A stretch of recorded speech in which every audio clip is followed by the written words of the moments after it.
Assalamualaikum warahmatullahi wabarakatuh. Perkenalkan, nama saya Anas Kurniasari, PGSD 02, NPM 19540053, semester 5.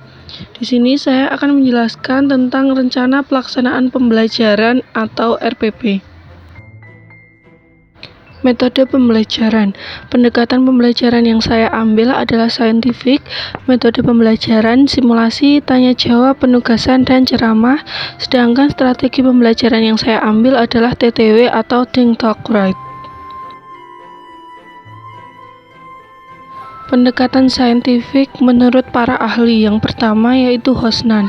Menurut Hosnan, metode pembelajaran ini adalah proses pembelajaran yang dibuat supaya para siswa untuk aktif mengkonstruk konsep, hukum, dan prinsip melalui kegiatan mengamati, merumuskan masalah, mengajukan atau merumuskan hipotesis, mengumpulkan data dengan berbagai teknik, menganalisis data, menarik kesimpulan, dan mengkomunikasikan. Sedangkan menurut Rusman, metode pembelajaran ini adalah pendekatan pembelajaran yang memberikan kesempatan bagi para siswa secara luas untuk melakukan eksplorasi dan elaborasi materi yang dipelajari, dan juga memberikan kesempatan bagi para siswa untuk mengaktualisasikan kemampuan melalui kegiatan pembelajaran yang dibuat oleh guru. Metode pembelajaran menurut para ahli. Menurut Abu Ahmadi, simulasi berarti tiruan atau suatu perbuatan yang bersifat pura-pura saja. Yang selanjutnya, menurut Sujana, metode tanya-jawab adalah metode mengajar yang memungkinkan terjadinya komunikasi langsung yang bersifat two-way traffic, sebab pada saat yang sama terjadi dialog antara guru dan siswa. Menurut Mulyana dan Johan Permana, metode pemberian tugas atau penugasan diartikan sebagai suatu cara interaksi belajar-mengajar yang ditandai dengan adanya tugas dari guru yang dikerjakan peserta didik di sekolah ataupun di rumah, secara perorangan ataupun kelompok. Menurut pendapat Muhyiddin Syah, pengertian metode ceramah yakni cara mengajar dengan penyajian informasi secara lisan kepada peserta didik atau siswa. Think Talk Write menurut para ahli. Model pembelajaran Think Talk Write adalah sebuah pembelajaran yang dimulai dengan berpikir melalui bahan bacaan, menyimak, mengkritisi, dan alternatif solusi. Menurut Siswanto dan Aryani. Sedangkan menurut Budi Wahyono, metode pembelajaran Think Talk Write atau TTW adalah pembelajaran di mana siswa diberikan kesempatan kepada peserta didik untuk memulai pembelajaran dengan memahami permasalahannya terlebih dahulu, kemudian terlibat secara aktif dalam diskusi kelompok, dan akhirnya menuliskan dengan bahasa sendiri hasil belajar yang diperolehnya. Kelebihan metode pembelajaran. Yang pertama, metode simulasi dapat mengembangkan kreativitas siswa karena melalui simulasi, siswa diberikan kesempatan untuk memainkan peran sesuai dengan topik yang disimulasikan. Yang selanjutnya yaitu metode tanya jawab. Mempunyai kelebihan, pertanyaan dapat menarik dan memusatkan perhatian siswa, merangsang siswa untuk melatih dan mengembangkan daya pikir dan daya ingatan.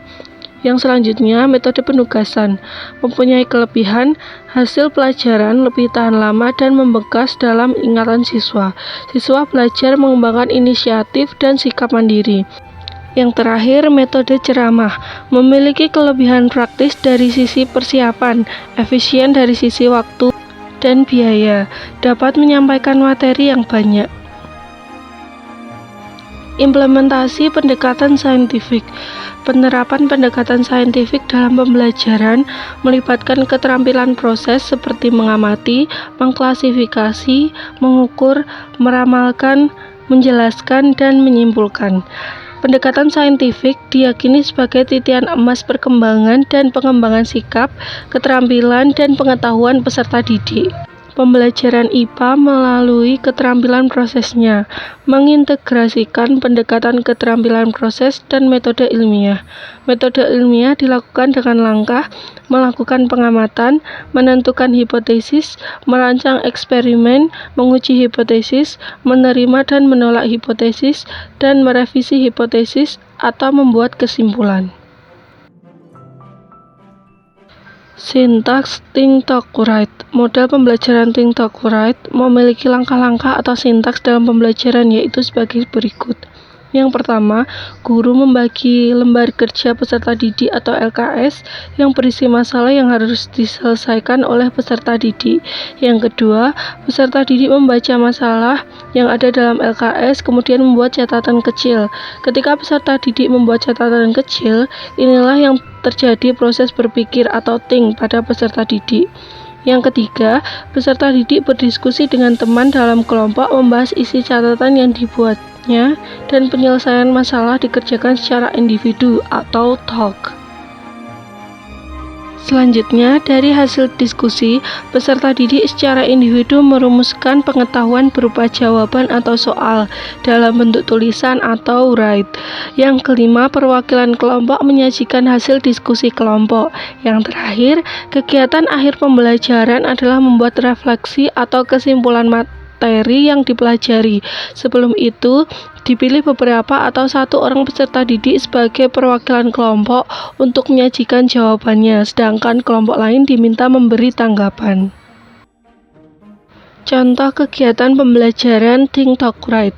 Pada sesi pendahuluan seperti ini, RPP yang saya ambil tidak ada kegiatan Think Talk Write pada sesi pendahuluan.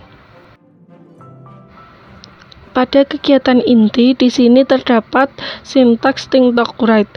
Guru dapat memperlihatkan gambar segelas teh panas dan es jeruk.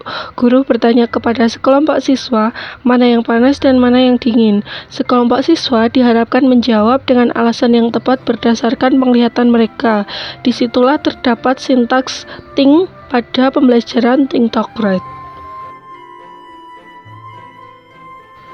Yang selanjutnya, pada kegiatan inti, siswa diminta untuk mempresentasikan hasil laporan yang sudah mereka diskusikan. Talk, yang kemudian siswa menuliskan kata-kata kunci yang ada pada setiap paragraf. Siswa membuat sebuah pertanyaan yang menggunakan kata kunci yang sebelumnya ditemukan dari setiap paragraf. Itu termasuk write. Yang terakhir, pada bagian penutup, di situ termasuk sintaks Think Talk Write pada poin 1. Siswa bersama guru melakukan refleksi atas pembelajaran yang telah berlangsung. Apa saja yang telah dipelajari dari kegiatan hari ini? Apa yang akan dilakukan untuk menghargai perbedaan di sekitar? Di situ siswa diminta untuk berpikir terkait pembelajaran yang sudah dilakukan pada hari ini. Sekian penjelasan saya terkait dengan rencana pelaksanaan pembelajaran atau RPP. Apabila ada salah kata, saya mohon maaf. Wassalamualaikum warahmatullahi wabarakatuh.